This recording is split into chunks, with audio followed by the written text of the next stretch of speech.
Deus tem uma direção para as nossas vidas. Deus deseja a nossa limpeza. Diga assim comigo: limpeza. Limpeza. Qual mulher, ou qual marido, ou qual família gosta de morar numa casa suja? Bagunçada, desordenada? Não estou dizendo que estou dizendo que gosta. Ninguém gosta de morar num lugar sujo, bagunçado, desorganizado.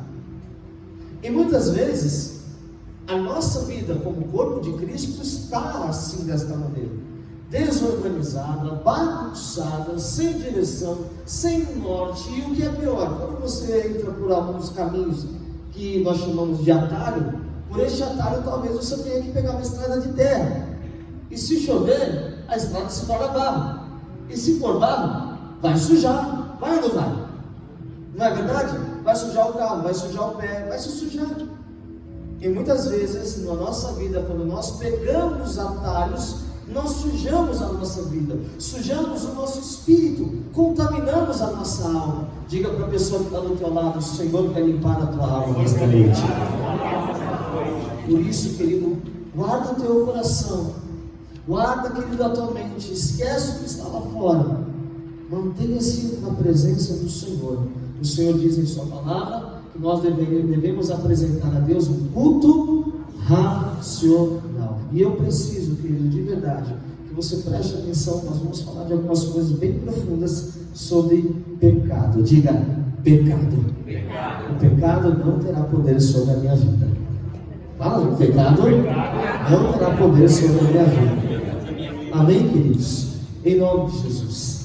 Nós vamos falar muito sobre o conceito de pecado, mas antes de nós começarmos aqui, deixa eu só explicar esse papel e essa caneta que você recebeu, caso você queira marcar alguma coisa que você lembrou, algum pensamento, algum sentimento que há dentro de você e que você gostaria de encerrar na sua vida, de acabar na sua vida, de aniquilar profundamente e definitivamente da sua vida.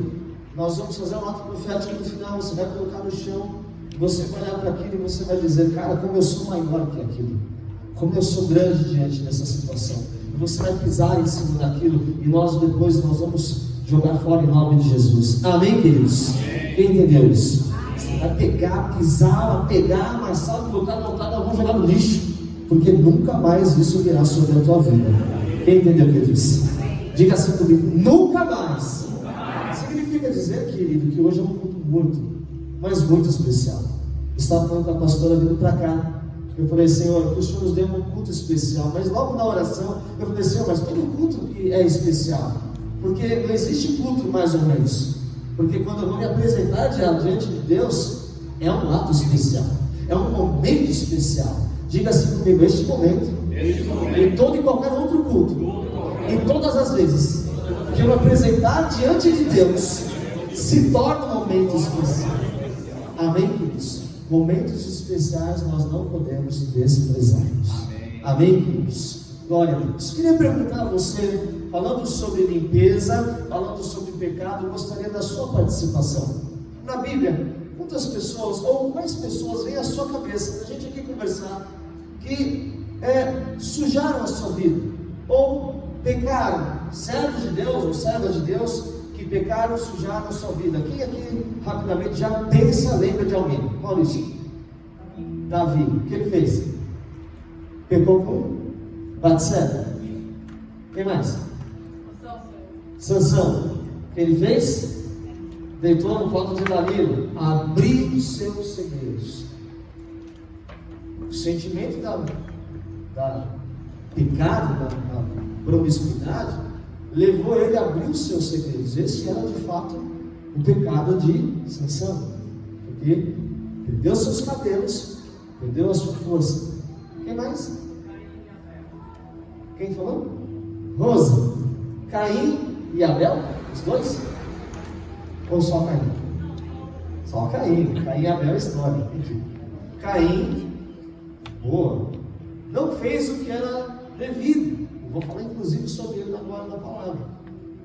Caim deveria ter tomado uma atitude e não tomou. Ele até fez, mas fez errado. Pecado, querido, é tudo aquilo que eu sei que eu devo fazer e a forma como se deve fazer, e eu não faço. Diga assim comigo, em nome de Jesus, eu vou fazer as coisas da maneira certa e da maneira adequada. Quem mais? Maria Madalena. Adão e Eva, boa. Comeram do fruto proibido. Não comam, mas sei lá, vem uma voz assim, tem um sentimento assim, parece tão boa, e nós não sabemos o fruto, só sabemos que ela foi lá e comeu. Desobediência, pecado da desobediência. Quem mais aqui não tomou? Maria Madalena. Jonas, boa. Por que Jonas pecou? Porque Deus falou, vai para Nínive, e ele foi para onde? Ou pelo menos tentou, né? Ir para Tarsis. Aí o que aconteceu com ele? Começou a vir a tempestade, e isso é muito bom. João falar sobre Jonas, porque por causa do pecado ele entrou numa grande tempestade. E não só ele, mas todos aqueles que estavam com ele no barco. Isso é muito sério, querido. Diga assim comigo, todas as vezes que eu pecar, todos que estão comigo estão sujeitos ao naufrágio. Aleluia, já começou cedo, hein? Ou seja, não estava caminho. Maria Madalena? Sim. Jacó.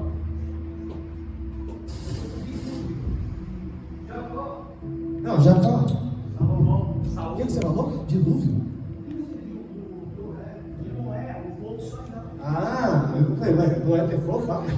Entendi. O povo estava em pecado. Deus entrou no dilúvio e começa um novo tempo. Poxa, tem tudo a ver com a palavra de hoje. Diga, hoje vai começar um novo tempo. Hoje vai começar um novo tempo. Eu creio, Deus fez uma limpeza na terra. Quem mais aqui, por favor, levantou as mãos? Saul? Não, Saul. Moisés. Viu a terra? Não entrou, bateu na rocha. Era para falar com a rocha. Eli. Exato. Pá. Caiu aqui na cabeça. Porque Deus nem falava mais com ele. Estava perdendo a visão. Porque o pecado faz você perder a sua visão. Torna as pessoas cegas. Quem mais aqui falou? Salomão. Boa. Meu Deus do céu, um homem que tinha uma sabedoria incrível. Tinha tudo para dar certo em sua vida. De repente, se prostituiu espiritualmente. Se relacionou com mulheres que não eram da mesma, não eram judias, hebreias, enfim, do povo de Israel. E acabou se contaminando, não só com as mulheres em si, não era isso, mas a prostituição espiritual. Porque ele começou a praticar aquilo que as suas mulheres praticavam espiritualmente. Vasti, não foi na presença do rei. Quem mais? Jó.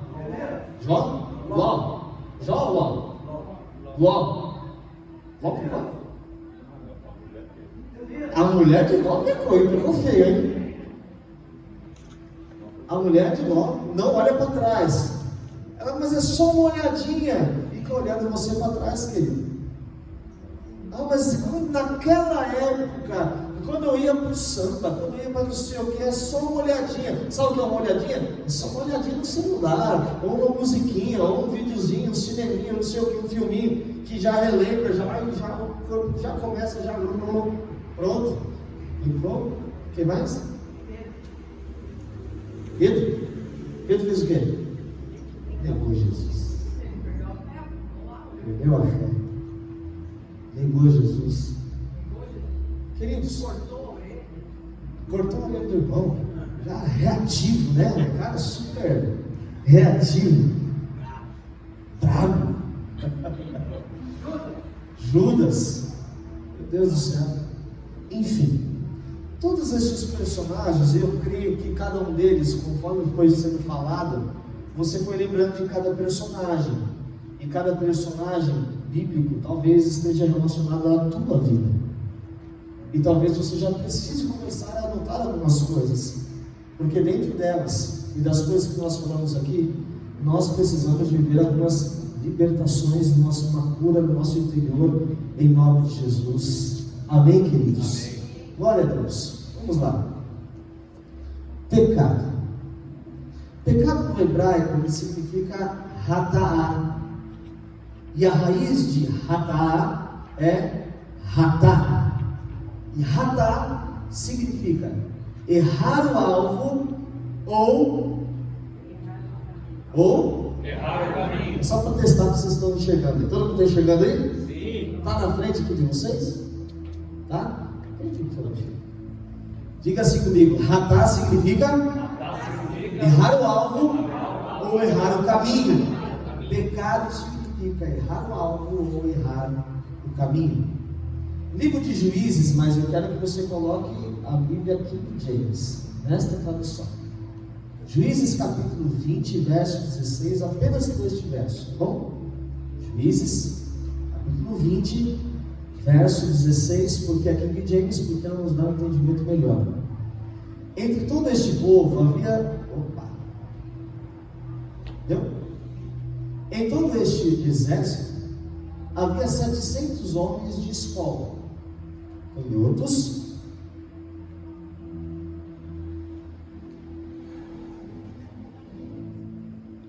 todos eram muito hábeis, e qualquer um destes soldados era capaz de atirar com a funda uma pedra, era um estilingue, uma pedra pesada. Eles tinham a capacidade de atirar com uma funda, um estilingue, uma pedra pesada, e acertar um fio de cabelo sem, isto é, sem. Por que fala aqui pecar? Porque pecar significa errar o alvo. Se eles tinham habilidade em acertar, logo eles acertavam o alvo, tinham habilidade em acertar o alvo, logo eles não estavam em pecado. Quem começou a entender alguma coisa aí? Amém? Diga: pecado é errar o alvo. Mas se eu for hábil, eu não vou errar o meu alvo. Diga assim comigo: eu não vou mais errar o alvo. Aleluia. Volta para uma curiosidade, por gentileza. Agora, Ezequias, falei sobre errar o alvo, vamos falar sobre errar o caminho. Ezequias capítulo 18, verso 20. Ezequias 18, verso 20, depois Romanos 6, 23.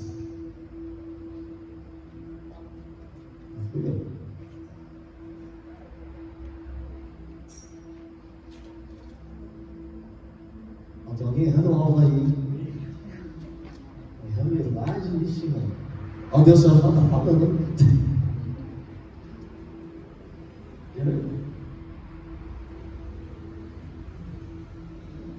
Ixi.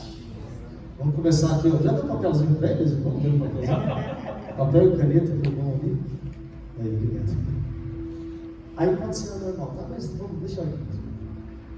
O indivíduo que pecar, ou seja, o quê?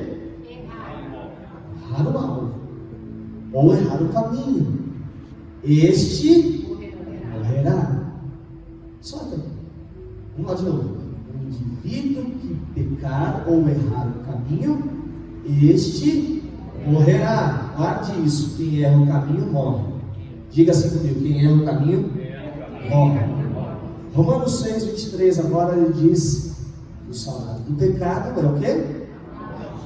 Porque o salário, o que é salário? Resultado de alguma coisa, de um esforço. Você trabalha, é o pagamento. Resultado de um trabalho, de um esforço, você tem um salário. Porque o salário do pecado é o quê? A morte. Para nós que, vamos colocar no slide, por favor. Para nós que somos brasileiros ocidentais, morte é morrer. Morte, sei lá, espiritual. Que morte é essa? Para os judeus, tem um outro significado, tem um outro entendimento. Eu quero fazer você entender o contexto, porque se você quer viver limpeza, você precisa se aprofundar no que é uma sujeira, do que é errar o alvo, do que é errar o caminho. Então, em Romanos 6, 23, fala que o salário do pecado é a morte. Próximo. O conceito de errar o caminho, para os hebreus, ok, queridos? É a morte. Por quê? Qual é o destino para alguém que se perde no caminho do deserto? Vamos pensar sobre isso.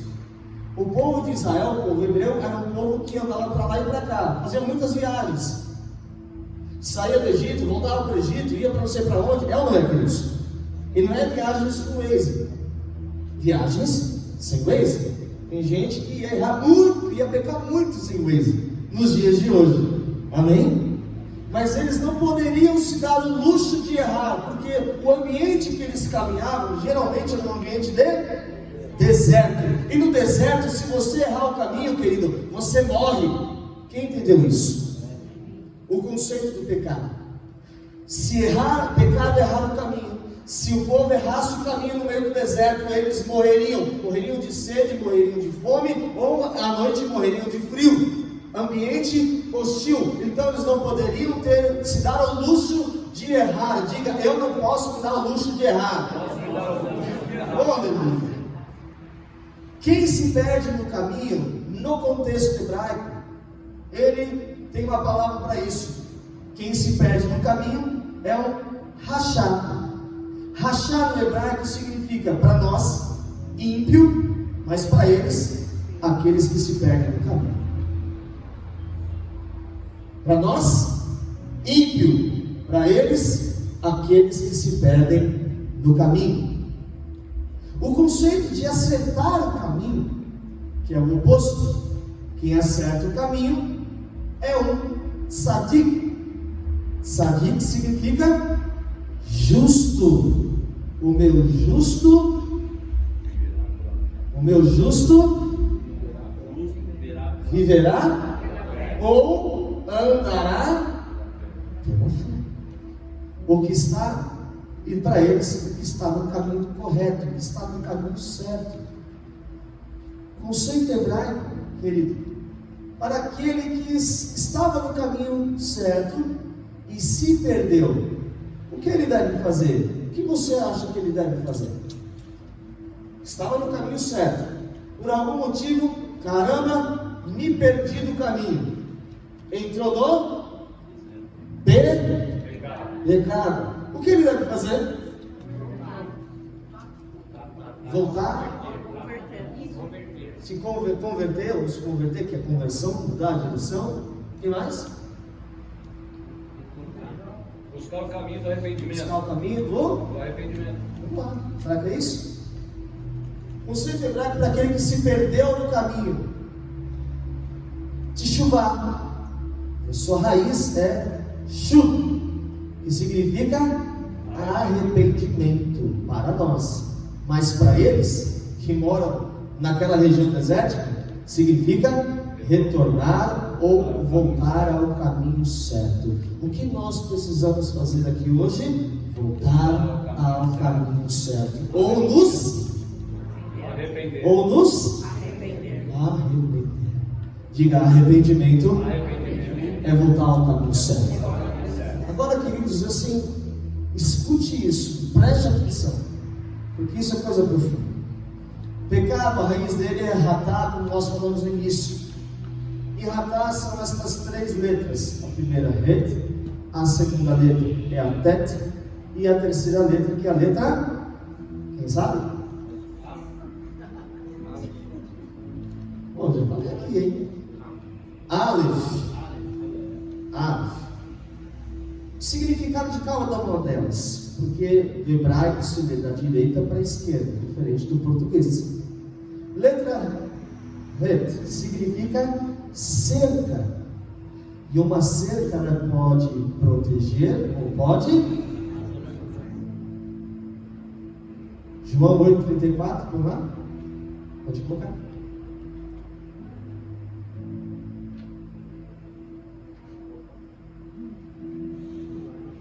Rapaz, pega mais por depois do momento, tá?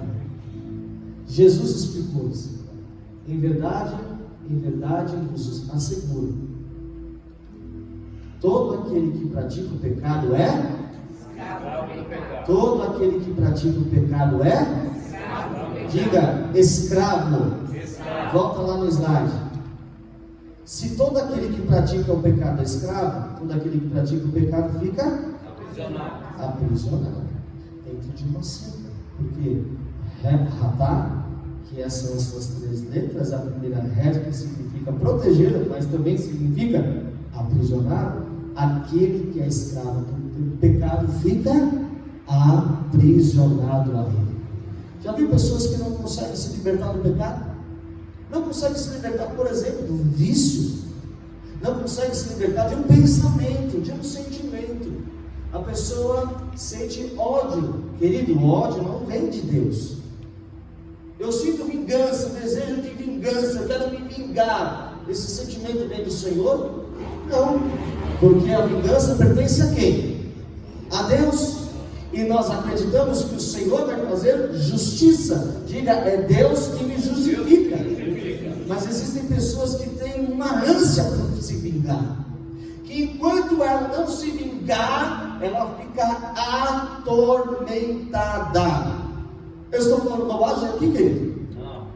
A pessoa que sente mágoa, ela não consegue liberar perdão, ela fica ali aprisionada na alma, porque ela pode momentaneamente esquecer, mas em momentos estratégicos, Deus sempre, aliás, o diabo sempre vai lembrar ela daquela situação, e então ela vai se lembrar que ela está aprisionada, vem aquele sentimento de raiva, de ódio, de mágoa, de novo, de choro, vontade de desistir, vontade de desanimar as coisas, porque está aprisionado.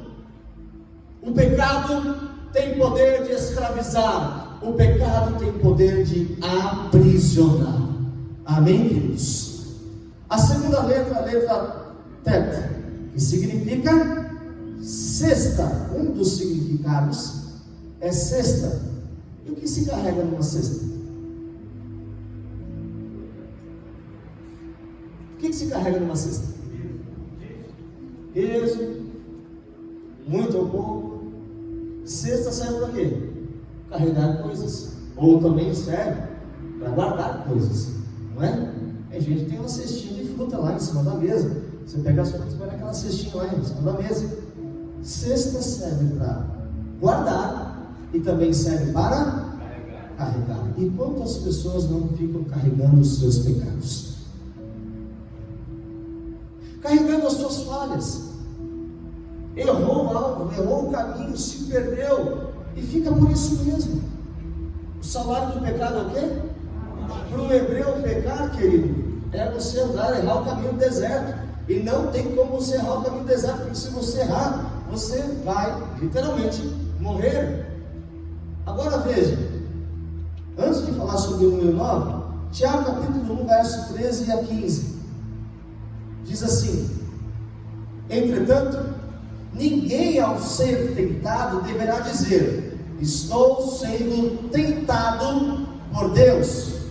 Ora, Deus não pode ser tentado pelo mal, e a nenhuma pessoa tenta. Cada um, porém, vamos ler tudo juntos, 1, 2, 3 e é tentado pelo próprio mau desejo, sendo por esse iludido e arrastado. Uau! Em seguida, esse desejo é conseguido para ser o pecado.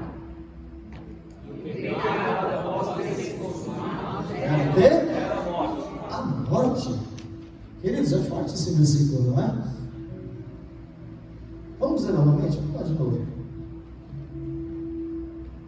Entretanto, ninguém ao ser tentado deverá dizer: estou tentado por Deus. Porque Deus não pode ser tentado pelo mal, e a nenhuma pessoa tenta, porque Satanás é o tentador.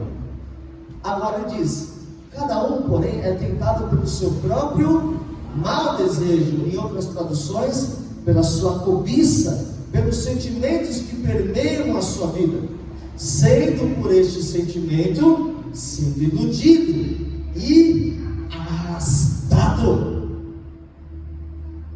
Nossa. Em seguida, esse desejo que arrasta, ele concebe e faz o quê? Diga, faz nascer o pecado. Fala de novo, faz nascer o pecado. E o pecado, após ter se consumado, gera a morte. Agora volta lá no slide, eu vou explicar o que é o número 9. Por que número 9? Porque, cara, no hebraico não existe números, número 1, 2, 3 ou 4, escrito. Os números são representados por letras, e esta letra, a letra tet, significa 9. Aí eu pergunto: em quantos meses uma mulher gera um filho? E o pecado, uma vez concebido, gera o quê?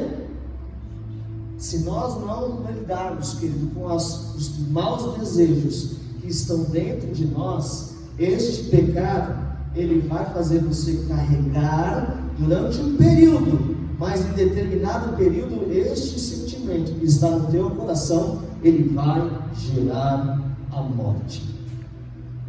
Quem entendeu o que eu disse? Deus te dá chances, diga, Deus me dá chances. Eu vou provar para você que Deus te dá chances. Gênesis capítulo 4, verso 1 a 7. E nós vamos falar sobre Caim, que a Rose falou aqui. Então Adão e Eva teve relações sexuais com Eva, sua mulher. Adão teve relação com sua mulher. Ela concebeu e deu a luz a Caim e declarou: com a ajuda do Senhor tive um filho homem. Voltou a engravidar e desta vez nasceu Abel, irmão de Caim. Abel tornou-se pastor de ovelhas e Caim cultivava a terra. Passado o tempo, Caim apresentou alguns produtos do solo, e porque ele era lavrador, e oferendo oferta ao Senhor. Abel, por sua vez, ofereceu as primícias e a gordura de seu rebanho. Ora, o Senhor aceitou com alegria a oferta de Abel e sua oferta. Desculpa. Todavia, não se agradou de Caim e de sua oferta. E por esse motivo, olha aí, pessoas com problemas de relacionamento com Deus. Caim ficou muito irado. E a ira é um sentimento destrutivo que entra no coração do homem, das pessoas. E o seu semblante, ele se transformou, assumiu uma expressão maligna. Por isso que o pecado tem cara. Então o Senhor abordou Caim e falou: por que estás furioso? E por qual motivo teu rosto está transtornado? E aí ele diz: se, vamos ler todos juntos? Entretanto,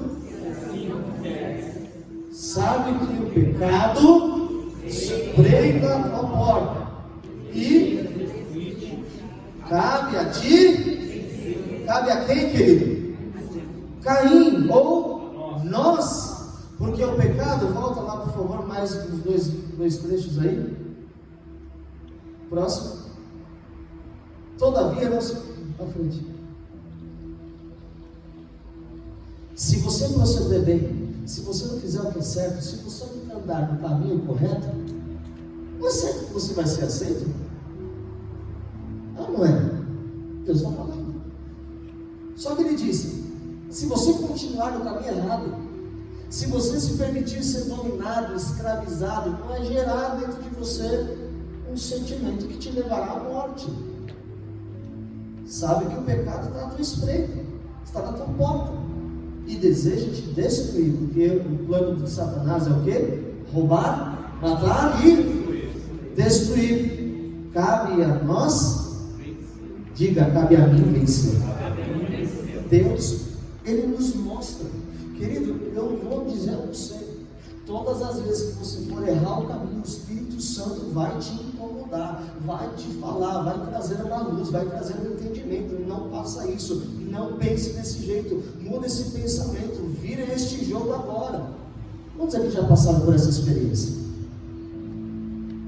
Que foi um quase erro, uma quase mudança de caminho, uma quase fragilidade que eu abracei, que eu permiti entrar. Deus nos deixa ter o livre-arbítrio. Diga: Deus me dá o livre-arbítrio. Agora volta lá, porque a última palavra, a última letra, aliás, o que ela significa? Aleph significa Deus. Mas isso que tem a ver algo que aprisiona com algo que carrega e gera o mal, gera um fruto, gera uma ação. O que no final tem a ver com Deus?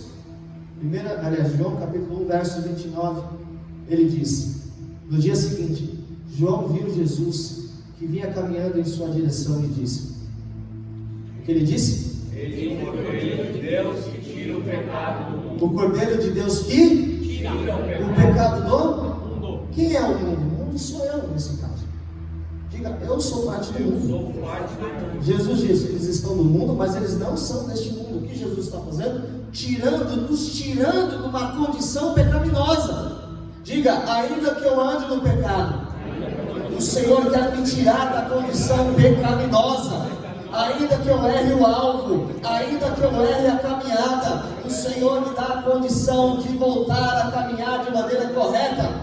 Aleluia. João 3,16, porque Deus amou. Por que Ele te mandou, Jesus? Porque Ele amou a minha vida, porque Ele amou a tua vida. Ele não fez acepção se você estava certo, se você estava errado, mas Ele nos amou, e nos amou de tal maneira que Ele entregou como oferta o seu único filho, único, para que todo aquele que nele crê não perecer a morrer, mas tenha o quê? Agora volta no slide. O que significa pecado? Ratá. Resumo. Conceito de pecado no hebraico. Pecado é uma decisão, porque se você decidir por Deus, Ele te fará voltar ao caminho certo e te protegerá. E nós precisamos voltar ao caminho.